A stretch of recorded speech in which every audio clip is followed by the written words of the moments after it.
Hello, hello, hello guys. Welcome back. It's been quite a while since I recorded a video.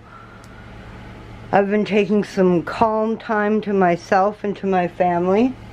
And I'm going to keep recording videos, don't worry, but we're going to be changing up the way we do all of our videos and do everything. We're going to keep bringing you videos, but it's not going to be every day. You'll get an upload maybe 2, 3, maybe 4 times a week. And they're going to be on all kinds of different subjects. So, let's just keep going. Anyways, a couple days ago we bought a 2-pound clamshell of strawberries and a 1-pound clamshell of raspberries. Now it's been a couple days, they're on the edge of not being any good anymore, so instead of letting all these strawberries and raspberries go bad, I'm going to turn them into jam. So, I've got about 1.5 pounds of strawberries and only half a pound of raspberries left. So altogether I have about 5 cups worth of fruit here. Now we do low sugar in our house, so I'm only going to add 2 cups of sugar.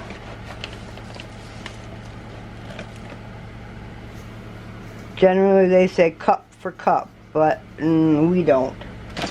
We like low sugar. So I've got 5.5 cups of fruit, 2 cups of sugar. I'm just going to let this sit here for about an hour to an hour and a half, and it'll create its own really nice thick syrup on the bottom.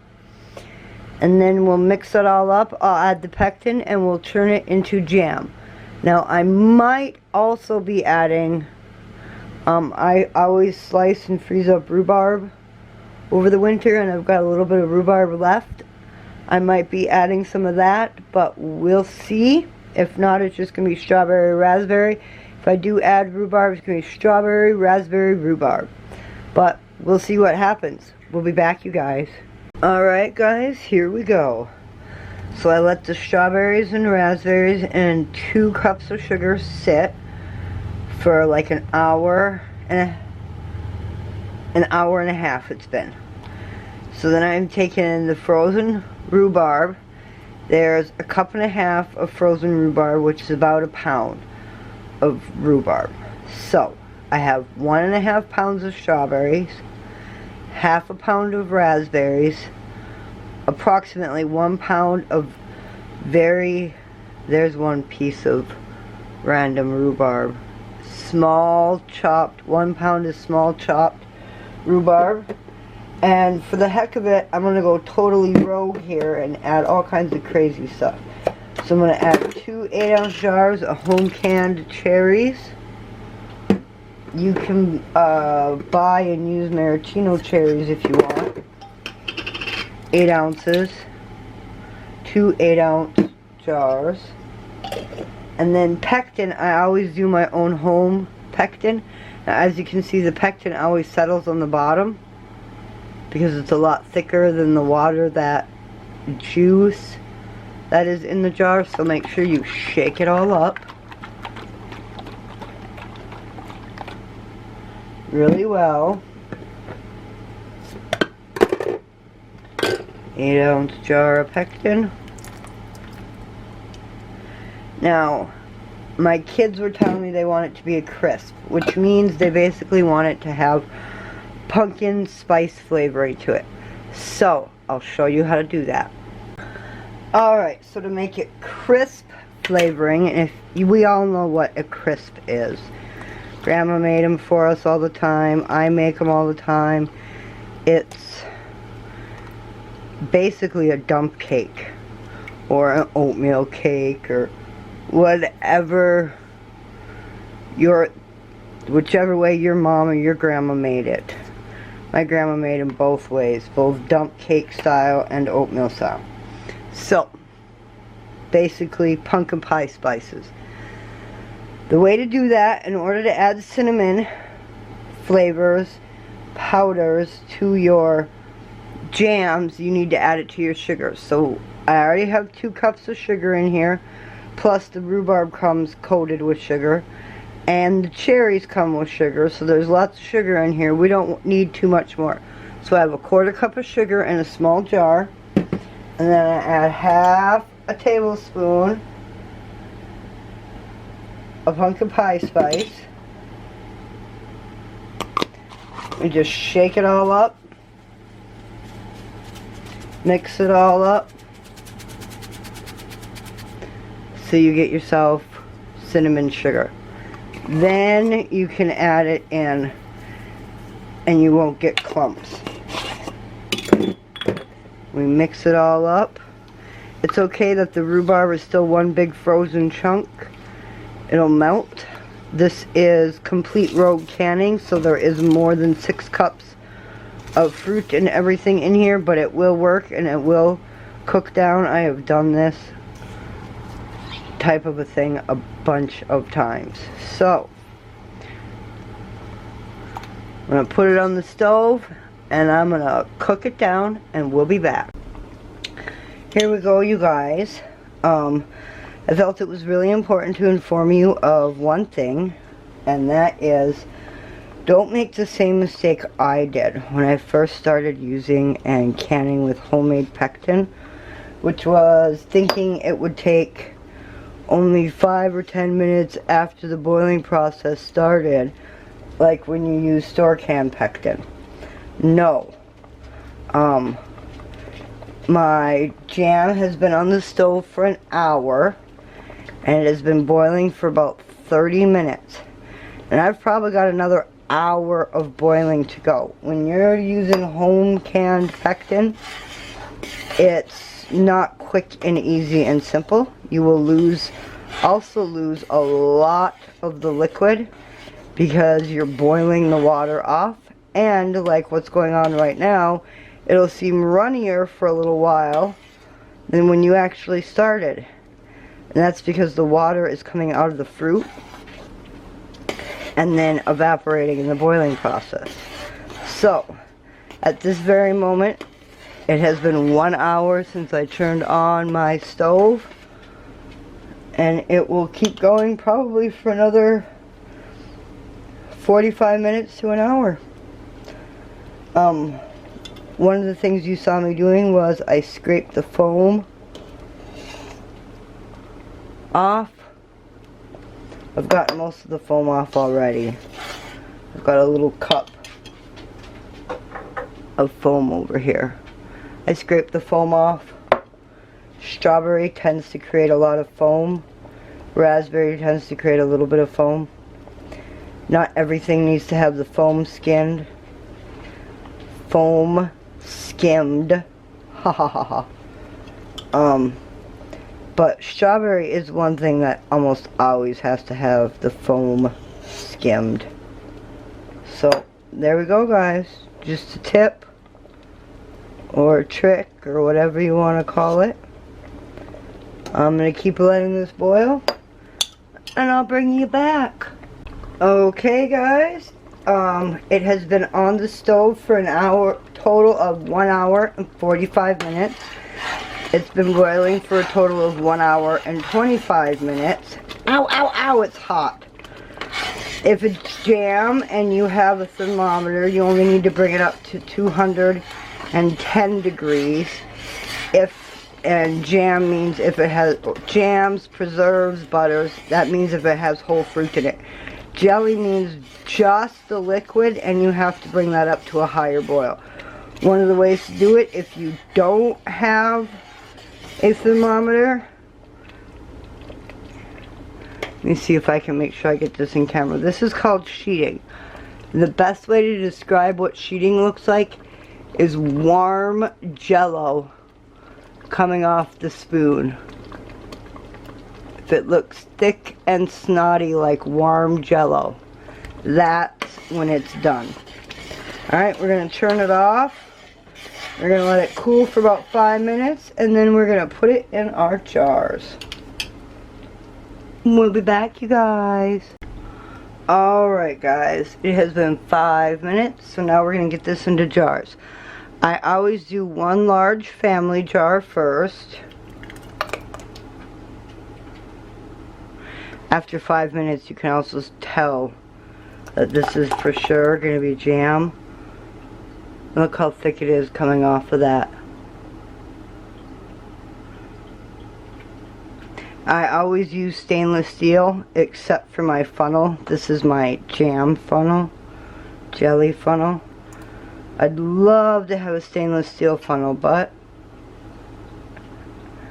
haven't been able to get one. And then after I do a family jar, I always do a couple of gift jars because I love to give these away. And if I didn't give away a couple of small gift jars for every family jar I made, I would have more family jars than I knew what to do with. Now I baked these jars in a 250 degree oven. You only need 215, but I did 50 because that's just me. I always overdo everything. And I baked them for 20 minutes. You only need to bake them at 215 for 15 minutes. But again, like I said, I overdo everything. So I've got a family jar and 3 giveaway jars, and from the looks of it, I'm going to have a whole nother family jar. So I'm going to have to bake another jar and bring you guys back for the next step. Alright guys, there we have it. These ones have set up quite a bit, and then you've got these. I got my family jar. That jar is hot. And I've got this jar, which is hot. This is a large 12-ounce jar, but it didn't get completely filled, so that will end up becoming a jar that goes right in my fridge. So let me get the rest of this all ready to go, and I'll show you the next stage. Okay, this partial 12-ounce jar just gets a lid stuck on it, and it gets put right in the fridge, and in about 4 to 6 hours it'll be completely set, and my family can use it for jams and jellies. The rest of these, I'm going to get lids and rings ready to go. Alright guys, here we go. What I have in here is a little bit of vinegar. Generally I use apple cider vinegar, but I'm out, so white vinegar works just as well. And then to the bowl I add hot water. And then here I have washed and clean cloths. I use them constantly for this. I dip the cloth in the hot vinegar water, wipe off the rim. Then I have a new lid, a ring, set it in my water.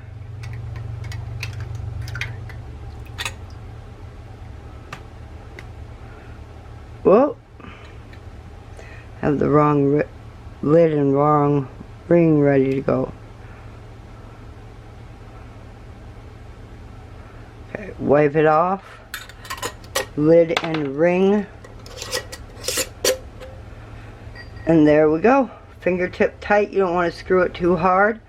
And then we're going to put lids and rings on the rest of these and get them ready for the water bath canner. We'll be back. There we go. We got 2 pints and 3 8-ounce jars. Now if I just had 8-ounce jars, I'd process them in a water bath canner for 15 minutes. You go by the fruit that needs the longest amount of time, which is cherries, at 15 minutes in 8-ounce jars, or 25 minutes in pints. It's best not to can jams and jellies in anything bigger than pints. So pints at 25 minutes. So I'm going to process them and bring you back. Alright you guys, I have them in my canner. It's got about an 3/4 to an inch of water above the jars. They say you only need half an inch, but like I've said, I always overdo it. Now this is my pressure canner. I generally do my water bath canning right in my pressure canner. You can use your lid if you want to. I happen to have a big lid from a Cuisinart 16 quart stock pot. I love using it. It's got a little bit of an air gap here to let over. It works. It works great. It gives me all the rolling boil and the pressure I need. We turn it on to high. We bring it up to a rolling boil, and we boil it for 25 minutes. Since we've got pints and 8-ounce jars mixed together, you always can according to the largest jar in the canner and according to the longest fruit and or vegetable required for water bath canning or pressure canning. Alright guys, we'll be back. That is processing. That is a rolling boil, as you can see. There's a tiny gap in here. It's the same thing as having the pressure canner lid on, because it lets a little bit of steam escape the hole in the center. This is no different. Alright, we're going to let it process for 25 minutes. Alright, there we go, you guys. It's been processing for 25 minutes, so all we're going to do is turn it off, let it be for 5 minutes, and we'll be back. What I will do in 5 minutes is take off the lid and let it sit for another 5 minutes to cool down even more before we take it out of the canner and put it on our towel to cool for 24 hours. Alright guys, we'll be back. Alright, it's been 5 minutes, so all we do is we take the lid off. Always open away from you so you don't burn yourself. Then we're going to let it sit for another 5 minutes, and then we're going to pull the jars out. Alright guys, we'll be back. Alright, it's been 5 minutes, so we're just going to pull out the jars. I gently tilt them to the side, but don't tip them so that anything gets underneath the seals. And then we just set them on the counter. And we let them sit and rest for 24 hours, 12 to 24 hours. The smaller jars only take about 12. The large pints will definitely take 24 hours.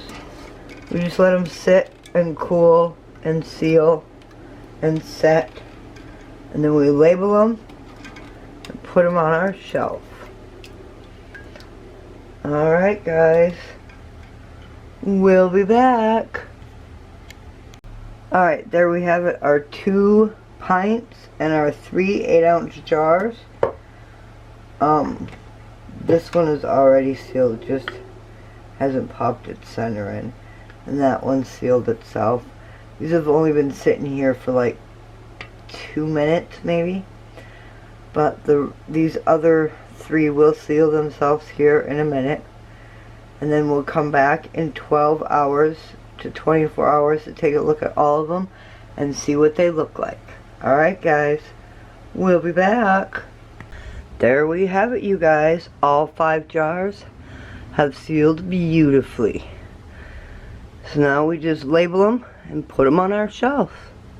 Yes, I know it looks quote unquote a little runny, but when you put it in the fridge, it stiffens up.